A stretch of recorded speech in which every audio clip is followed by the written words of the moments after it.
serve me, Vhagar, no! Go hide us, Vhagar!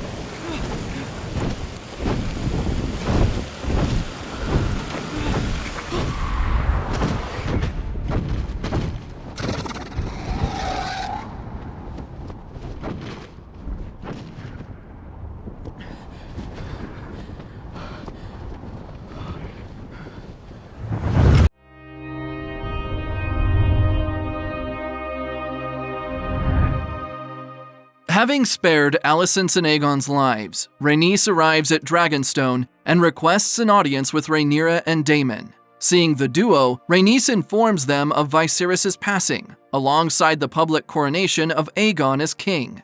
Overwhelmed by the terrible news, Rhaenyra is devastated by her father's passing, and is shocked to discover the small council's plot to usurp the throne. This dreadful revelation comes at a dire time, as Rhaenyra is a few months pregnant. Under a ton of stress, the princess abruptly enters early labor and prepares to deliver her child. Choosing to go through the process alone, Rhaenyra rejects the help of her maesters and midwives. After hours of painful labor, the princess successfully delivers the baby, but is distraught to discover it's a stillbirth. That evening, a funeral is held for the dead infant, with its body set ablaze in line with Targaryen tradition. Midway into the ceremony, Sir Eric arrives at Dragonstone and pledges his loyalty to Rhaenyra. Bringing a gift, the former Kingsguard reveals he stole Aegon's crown from King's Landing and hands it to Daemon.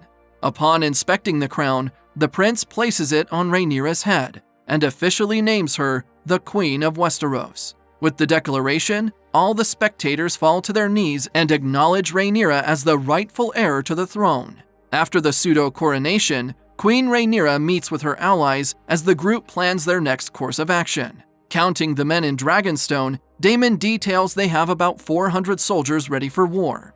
Desperate for allies, Rhaenyra maps out a list of houses that had potentially joined their side in the upcoming war. Drawing out their friends from foes, the queen discovers that her army is drastically outnumbered. However, despite this disadvantage, Daemon remains optimistic about their odds and explains they have a trump card. Justifying his stance, the prince reveals they have far more dragons than the Hightowers, with Rhaenyra's side boasting 13 dragons, while Aegon's side merely has 3. As dragons are a major military might, Daemon predicts they have a strong chance of winning despite their smaller army. As the party draws up their war plans, a messenger informs Rhaenyra that a ship has been spotted approaching their shores. Learning this, the queen, alongside a handful of soldiers, heads out to receive their visitor.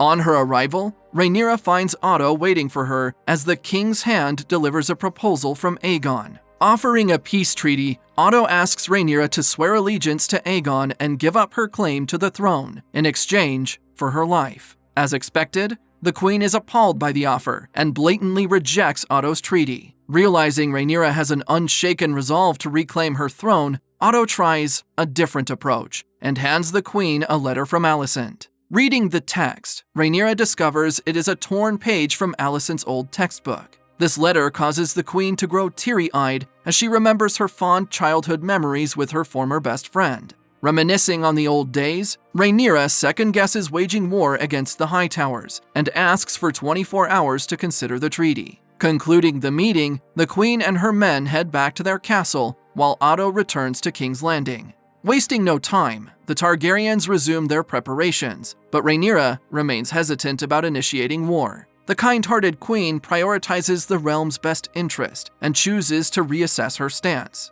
After much thinking, Rhaenyra decides to stay on the defensive and not take any destructive action, but continues amassing allies to her side. Meanwhile, at the other end of the castle, Lord Corlys returns from his travels and has unexpectedly recovered from his grave injuries. Once fully rested, the fleet commander attends Rhaenyra's meeting and reaffirms his loyalty to the new queen. Offering military advice, Corlys reveals he and his men captured the Stepstones and, as a result, took control of the Narrow Sea. This proves to be a very valuable asset, as the Narrow Sea is a focal point of travel and trade in and out of King's Landing. With control of the Narrow Sea, King's Landing could be surrounded and a siege of the Red Keep would likely result in the Hightowers conceding defeat. Thanks to Corlys's allegiance, Rhaenyra sees a way to win the war with minimal bloodshed.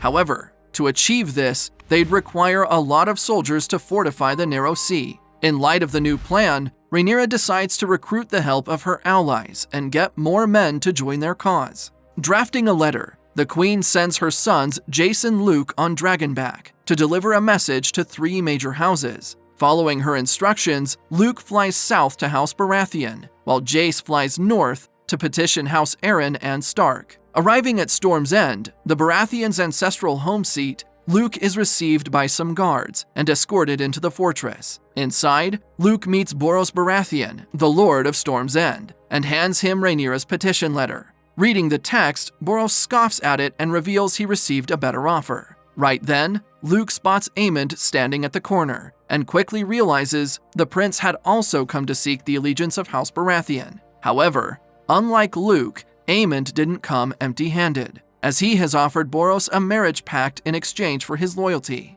Choosing the better deal, the Baratheon lord sides with Aemond and dismisses Luke from his hall. As Luke is about to leave, Aemond sees this as a perfect opportunity to take revenge for his lost eye. The silver-haired prince tosses Luke a knife and violently commands him to cut out his eye as punishment for their childhood incident. Hearing Aemond's command, a peaceful Borros intervenes and declares no blood shall be spilled in his home. To ensure this, the Lord orders his guards to protect Luke and has them escort him back to his dragon, Eryx. Amidst a heavy storm, Luke gets on his dragon and leaves Storm's End to journey home. Shortly after departing, however, he is pursued by Aemond on Dragonback. Controlling Vhagar, Aemond taunts Luke with his massive dragon, but chooses not to harm him. However, despite the prince's innocent intentions, things quickly turn sinister when Luke loses control of his frightened dragon. Intimidated by Vhagar's size, Eryx ignores Luke's commands and launches a fire attack at the humongous dragon. Taking a direct hit to the face, Vhagar gets angry and decides to enact her revenge. Ignoring Aemond's orders to leave Luke and Eryx alone, the gigantic dragon is overcome with rage and devours Eryx, also killing Luke in the process. Later that day, news of Luke's death reaches Dragonstone, with Daemon delivering the unfortunate news to Rhaenyra. Learning of her son's untimely death, the queen grows angry and forgets her fond memories with Alicent as she vows to take action against the Hightowers, who are now known as the Greens, due to their house's colors, while Rhaenyra's faction is called the Blacks because of her Targaryen colors. With the death of Luke and Eryx, the Targaryen Civil War, known as the Dance of the Dragons, has officially begun.